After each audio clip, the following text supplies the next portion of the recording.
నమస్కారం వార్తలకు స్వాగతం. ముందుగా ముఖ్యాంశాలు.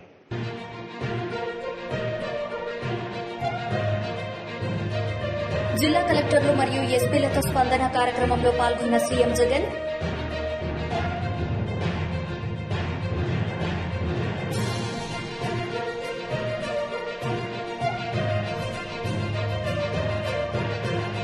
పారిశ్రామికవేత్తల అంతర్జాతీయ వాణిజ్యం మరియు సాంకేతిక కేంద్రానికి పునాది రాయని మంత్రి కేటీఆర్ స్పష్టం.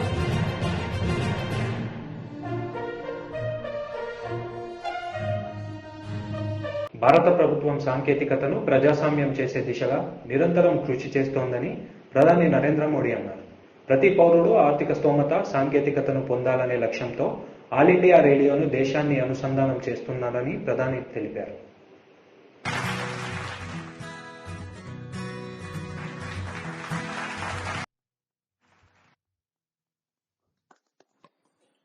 धन्यवाद आदरणीय प्रधानमंत्री जी। अब मैं आपसे निवेदन करता हूं कि आप मार्गदर्शन भाषण कर हमारा उत्साहवर्धन करें।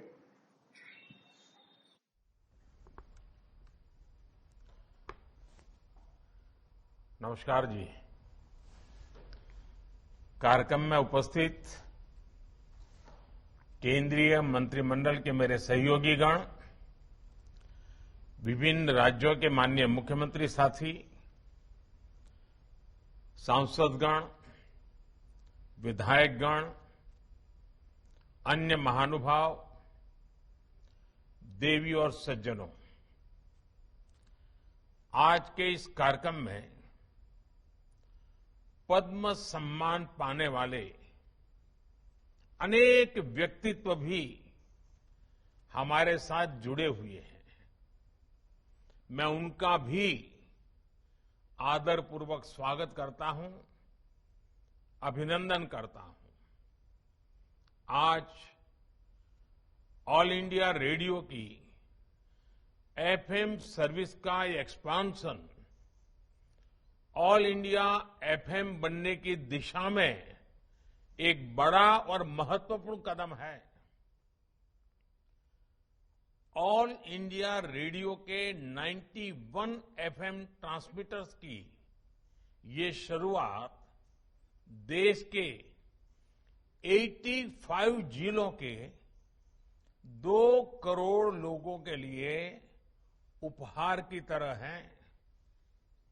एक तरह से इस आयोजन में भारत की विविधता और अलग अलग रंगों की एक झलक भी है। जिन जिलों को कवर किया जा रहा है उसमें एस्पिरेशनल डिस्ट्रिक्ट्स, एस्पिरेशनल ब्लॉक्स, उनको भी सविशेष इसका लाभ मिल रहा है।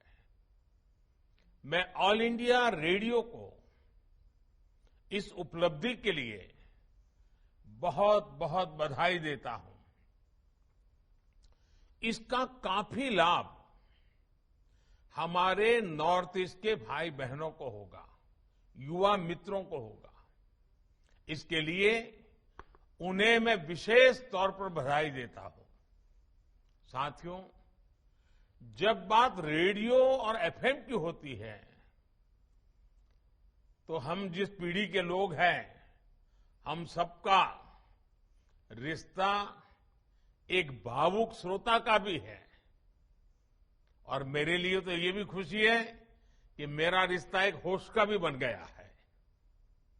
अभी कुछ दिन बाद ही मैं रेडियो पर मन की बात का 100वां एपिसोड करने जा रहा हूं। मन की बात का ये अनुभव देशवासियों से इस तरह का भावनात्मक जुड़ाव केवल रेडियो से ही संभव था। मैं इसके जरिए देशवासियों के सामर्थ्य से जुड़ा रहा, देश की सामूहिक कर्तव्य शक्ति से जुड़ा रहा। स्वच्छ भारत अभियान हो, बेटी बचाओ बेटी पढ़ाओ हो, या हर घर तिरंगा अभियान हो, मन की बात ने इन अभियानों को जन आंदोलन बना दिया। इसलिए एक तरह से मैं ऑल इंडिया रेडियो की आपकी टीम का भी हिस्सा हूं। साथियों, आज के इस आयोजन की एक और खास बात है। ये वंचितों को वरीयता की सरकार की नीति को आगे बढ़ाता है, जो अब तक इस सुविधा से वंचित रहे, जिन्हें बहुत दूर दराज में रहने वाला माना जाता था, वो अब हम सभी से और ज्यादा कनेक्ट होंगे। समय पर जरूरी जानकारी पहुंचाना हो,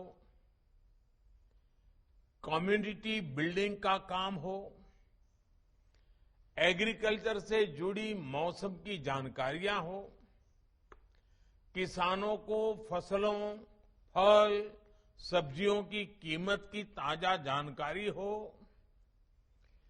केमिकल खेती से होने वाले नुकसान की चर्चा हो, खेती के लिए आधुनिक मशीनों की पुलिंग हो, महिलाओं के सेल्फ हेल्प ग्रुप को नए बाजारों के बारे में बताना हो, या फिर किसी प्राकृतिक आपदा के समय पूरे क्षेत्र की मदद करना, इन एफएम ट्रांसमीटर्स की बहुत अहम भूमिका रहेगी। इसके अलावा एफएम की जो इंफोटेनमेंट वैल्यू है वो तो होगी ही। साथियों, हमारी सरकार निरंतर इसी तरह टेक्नोलॉजी के लोकतांत्रिकरण, डेमोक्रेटाइजेशन, इसके लिए काम कर रही है। भारत अपने सामर्थ्य का पूरा इस्तेमाल कर पाए, इसके लिए जरूरी है कि किसी भी भारतीय के पास अवसरों की कमी न हो। సీఎం వైఎస్ జగన్ తాడేపల్లిలోని క్యాంపు కార్యాలయం నుండి జిల్లా కలెక్టర్లు మరియు ఎస్పీలతో స్పందన కార్యక్రమంలో పాల్గొన్నారు. ఈ సందర్భంగా ఆయన మాట్లాడారు. The quality is protected. The very purpose of this entire program is quality redressal. And to achieve that purpose, these project monitoring units are going to play a very, very critical role. And it's very important that you supervise these project monitoring units. Only then the desired output would come.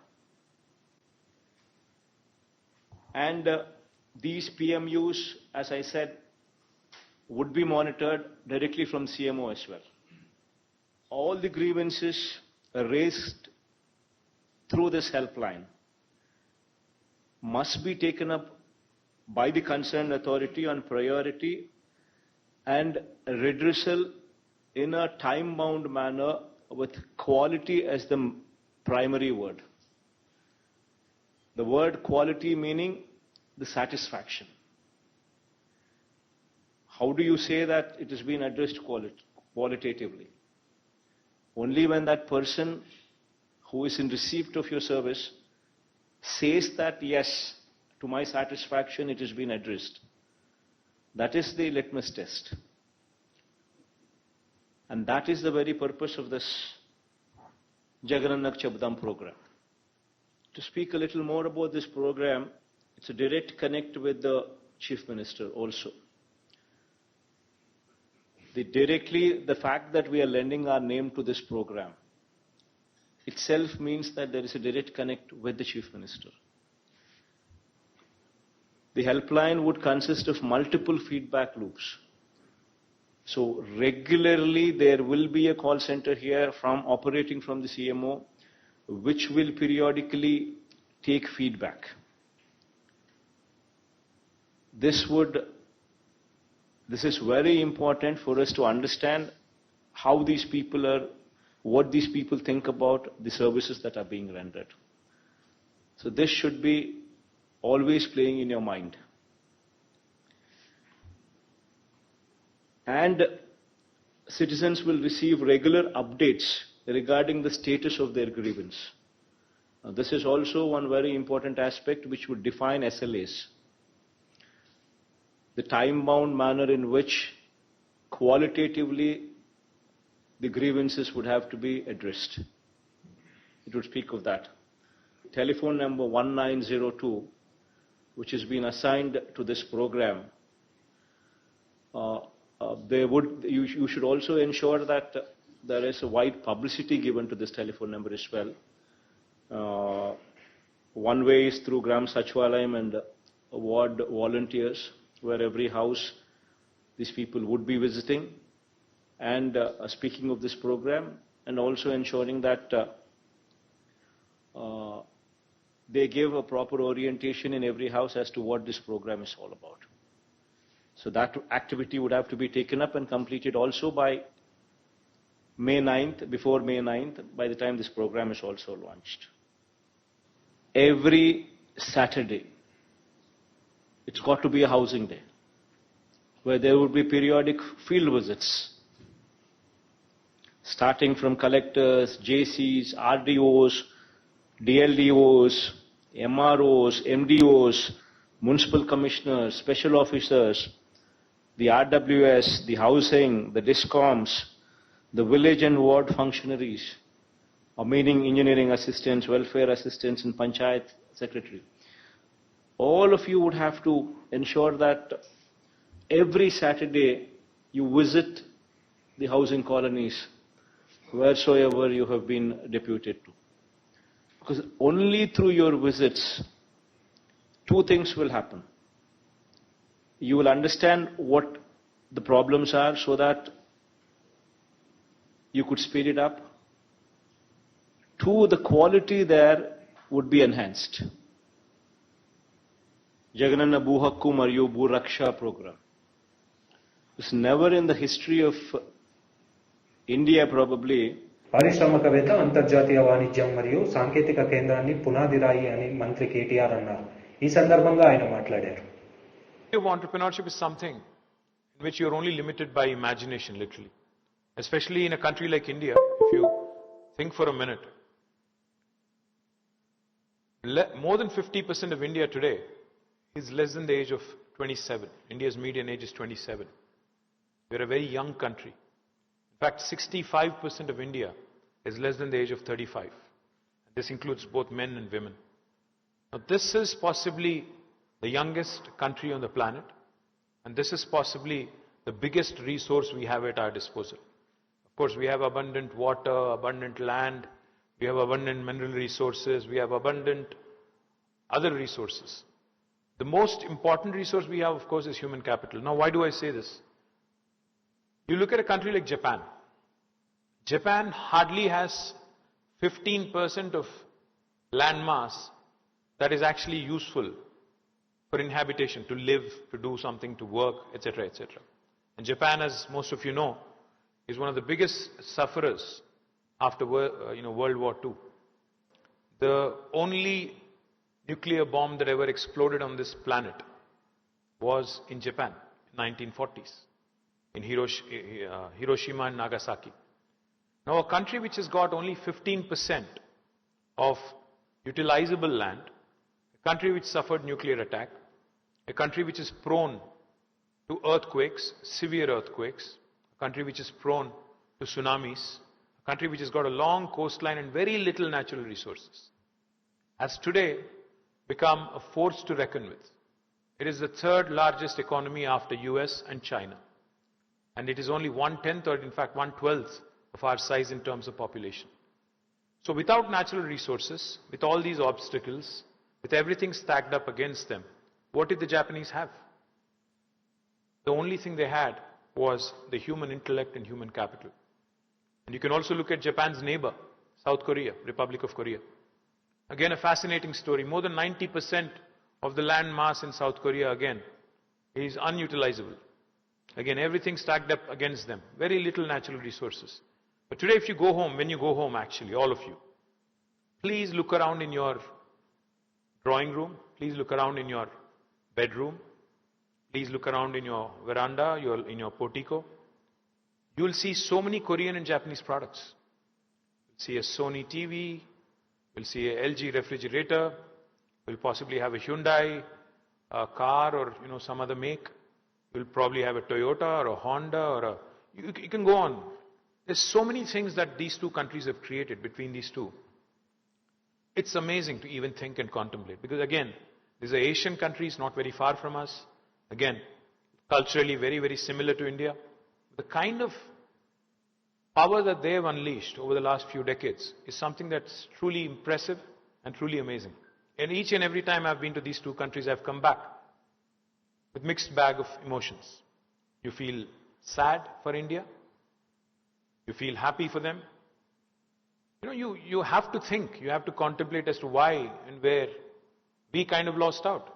Karnataka assembly ఎన్నికలు ఆ రాష్ట్ర భవిష్యత్తును నిర్ణయిస్తాయని కేంద్ర హోంమంత్రి అమిత్ షా అన్నారు. ఈ ఎన్నికలే కర్ణాటకలోని గిరిజనుల, రైతులు, రాష్ట్రంలో నివసిస్తున్న ప్రతి ఒక్కరి భవిష్యత్తులను నిర్ణయిస్తానని స్పష్టం చేశారు. विधायक मंत्री बनाने का चुनाव है.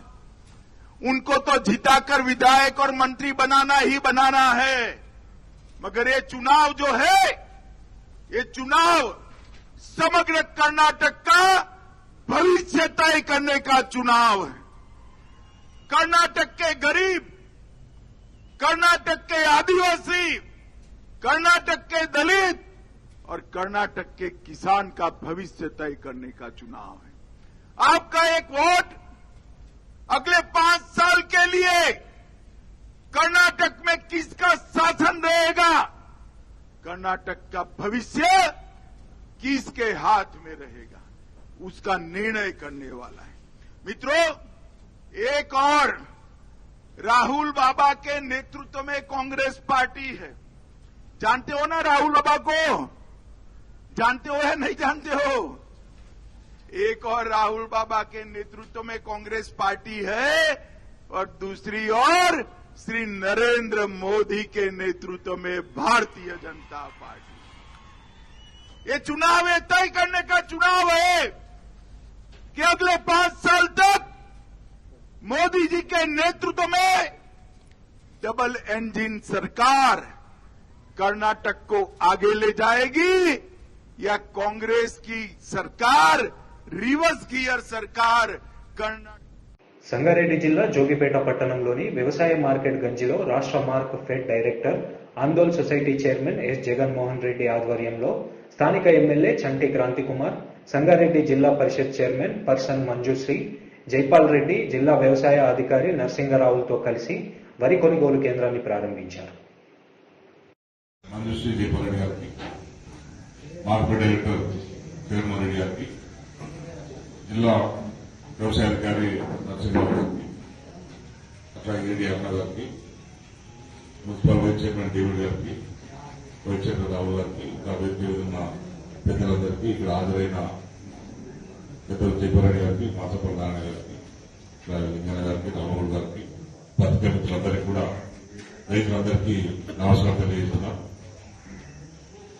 మనం ఇంతకుముందు జగన్మోహన్ గారు చెప్పినట్లు బహుశా ఇంతకుముందు కంటే కూడా చాలా ముందుగానే మనం ఈ కేంద్రాన్ని ఓపెన్ చేస్తున్నాము. ఎందుకంటే అకాల వర్షాల వల్ల రైతులకు ఇబ్బంది అవుతుందని చెప్పి వడగళ్ల వాన, ఇంకో దగ్గర మామూలు వర్షం వల్ల చాలా ఇబ్బంది అవుతుంది. ఆరబెట్టిన ధాన్యం కూడా నష్టం జరిగే పరిస్థితి వస్తుంది. అందుకే ముందుగానే చేయాలని చెప్పి ముఖ్యమంత్రి గారు ఆదేశించడం జరిగింది. దానికి అనుగుణంగానే గత 4 రోజుల కిందనే దీన్ని చేద్దామనుకున్నప్పటికీ కూడా వివిధ కార్యక్రమాల వల్ల చేయలేకపోయినాం. రైతులందరూ కూడా మీ గ్రామాల్లో ఎక్కడికక్కడనే సెంటర్లు ఓపెన్ చేసుకుని సొసైటీలు, అట్లా ఐకేపీలు వాళ్ళందరూ కూడా వెంటనే కొనుగోళ్లు ప్రారంభించాలని చెప్పి, రేపటి నుంచే ప్రారంభించాలని చెప్పి కూడా నేను కోరుతున్నాను. ఎందుకంటే అన్ని దాని కొనుగోలు కేంద్రాలకు మేము పోవడం రావడం అనేది సాధ్యం కాకపోవచ్చు కనుక అక్కడ ఉన్న మా స్థానిక ప్రజాప్రతినిధులతో, అక్కడ ఉన్న చైర్మన్లతో కొనుగోలు కేంద్రాన్ని మీరందరూ కూడా ఇనాగ్రేట్ చేస్తే సాధ్యమైనంత వరకు మేము కూడా వీలుంటే వస్తాము. మీరందరూ కూడా ఎక్కడ రైతుకు ఇబ్బంది కలగకుండా, ఏ రైతు కూడా నేను పండించిన పంట నష్టపోయినా అని వర్షానికి తడిచిపోయిందని చెప్పి లేదంటే ఇంకో రకంగా నేను నష్టపోయినని ఏ రైతు కూడా భావించొద్దు. అందరి ధాన్యాన్ని కూడా వెంటనే కొనాలని చెప్పి కూడా నేను మీ అందరికీ కోరుతున్నా. ధాన్యం కొనుగోలు చేయాలని, రైతు మీద భారం పడద్దు. రైతు నుంచి కొనుగోలు చేసి ప్రభుత్వం గోడౌన్లో పెట్టడం లేదంటే మిల్లులకు పంపించడం అనేది ప్రభుత్వం చేస్తున్నది. ఎందుకంటే కేంద్ర ప్రభుత్వం సహకరించకపోయినా కూడా కేంద్రం కూడా ఇప్పుడు యాసంగిలో కొనుగోలుకు అంగీకరించలేదు. అయినా కూడా మా ముఖ్యమంత్రి కేసీఆర్ గారే ప్రభుత్వం మీద భారం అవుతున్నప్పటికీ కూడా ఎట్టి పరిస్థితుల్లోనైనా సరే ఈ యాసంగిలో వరి అయినా సరే నిర్ణయం తీసుకొని ముఖ్యమంత్రి గారు ఈ కొనుగోలును ప్రతి సంవత్సరం చేపిస్తున్నందుకు మనందరం కూడా రైతుల పక్షాన ముఖ్యమంత్రి గారికి ధన్యవాదాలు తెలిపాలని చెప్పి గట్టి చెప్పడంతో మీరందరూ కూడా ముఖ్యమంత్రి గారికి ధన్యవాదాలు తెలిపాలి. ఎందుకంటే ప్రభుత్వం టీడీపీ పోలిట్ బ్యూరో సభ్యులు వర్ల రామయ్య మీడియా సమావేశం నిర్వహించారు. ఈ సందర్భంగా ఆయన మాట్లాడారు. బుద్ధి లేనివాడంటాం. ఇది నేను ఎందుకు చెబుతుంటే పరవస్తు చెన్నై సూర్య గారు మిత్రలాభంలో చెబుతారు. ఆయన నేను ఇక్కడ ఎందుకు చెబుతున్నా అంటే Jaganmohan Reddy our honourable chief minister should know it.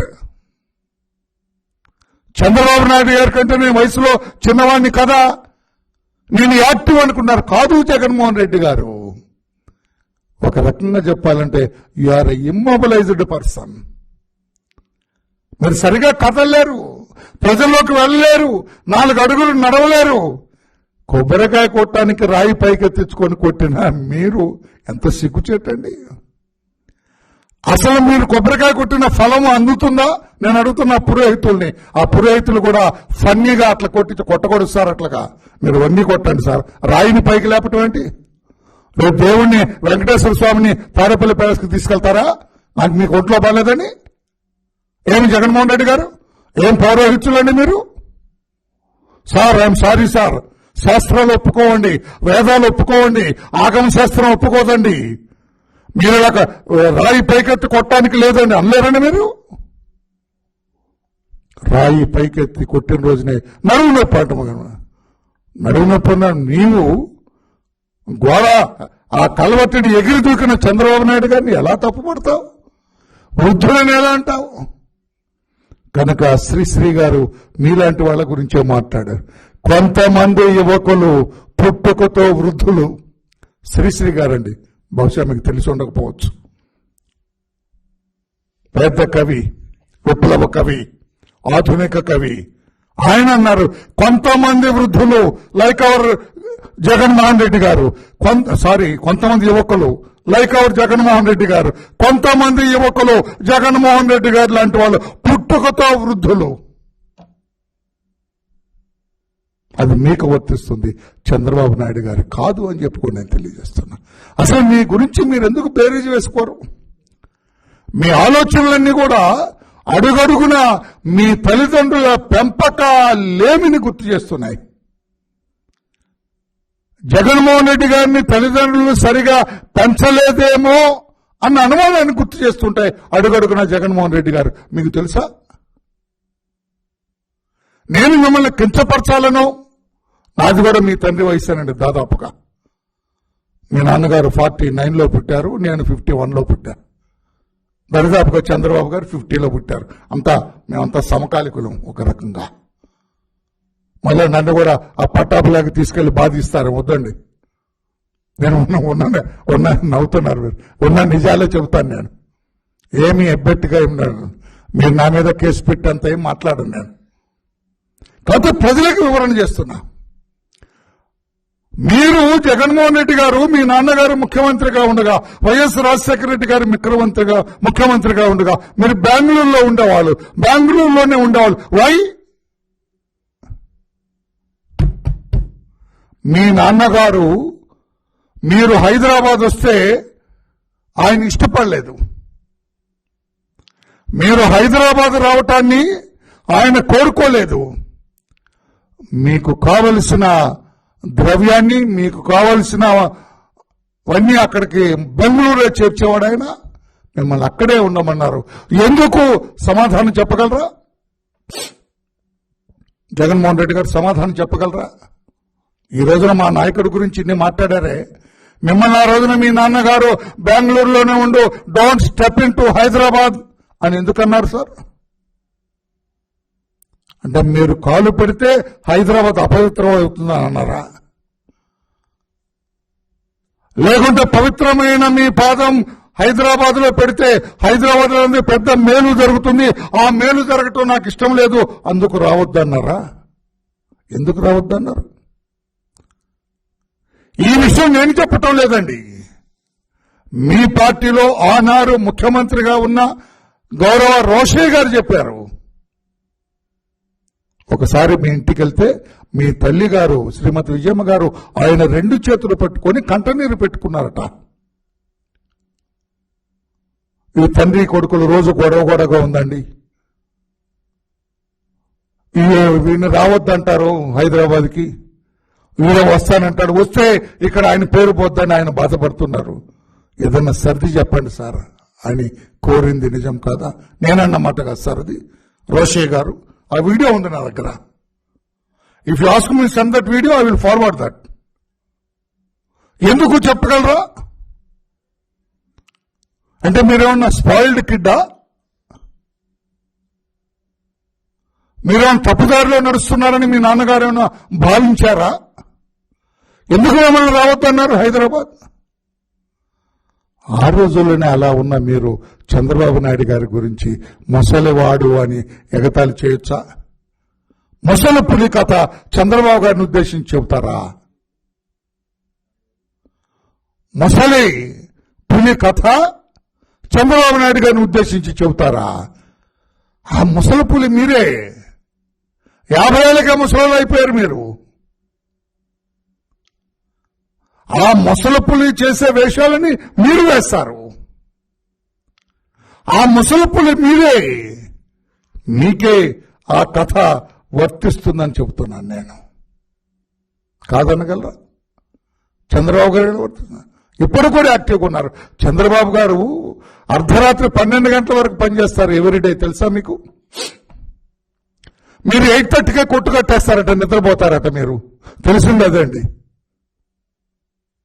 పోనీ మీరు ఏమీ అర్ధరాత్రి వరకు పనిచేసిన దాఖలాలు ఏమి లేవు. రాష్ట్రపతులు ఎవరికి తెలియదు మీరు అంత కష్టపడి పనిచేస్తారని. మీరా వృద్ధులు? చంద్రబాబు నాయుడు గారా? వయసు కాదు కదా వృద్ధాప్యాన్ని చెప్పేది. మీ పనితీరు, మీ నడక, మీ వ్యవహార శైలి, మీ మాట, మీ day to day working out, అది మీరు చేసేది. రోజుకు పనిచేస్తే ఎంత 1-2 మీటింగులు పెడతారు, మీరు కొట్టుకట్టేసి పడుకుంటారు. మీరు ఆ వృద్ధులు అర్ధరాత్రి వరకు పనిచేసే చంద్రబాబు నాయుడు గారా? మీకే మీ విజ్ఞతగా వదిలేస్తున్నా వాడిని.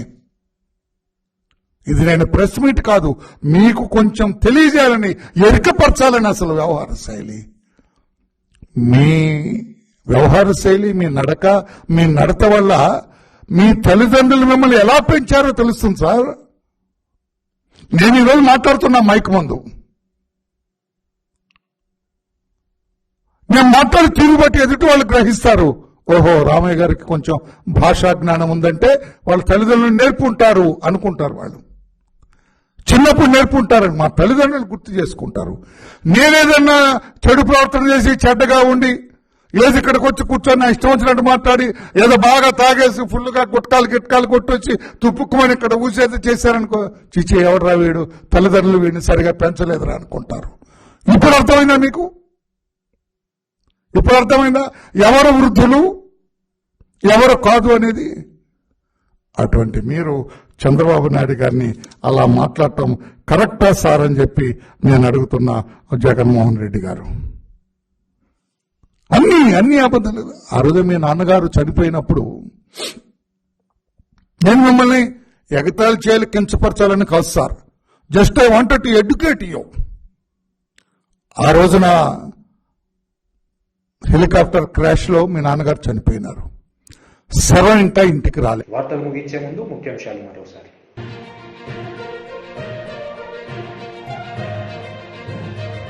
జిల్లా కలెక్టర్లు మరియు ఎస్పీలతో స్పందన కార్యక్రమంలో పాల్గొన్న సీఎం జగన్.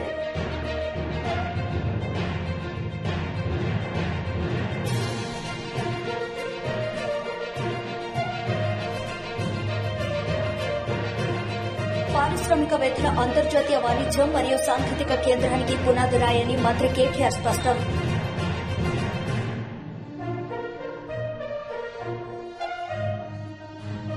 ఈ వార్తలు ఇంతటితో సమాప్తం. తిరిగి ప్రసారం అయ్యే వార్తల్లో మళ్ళీ కలుద్దాం. అంతవరకు సెలవు. నమస్తే.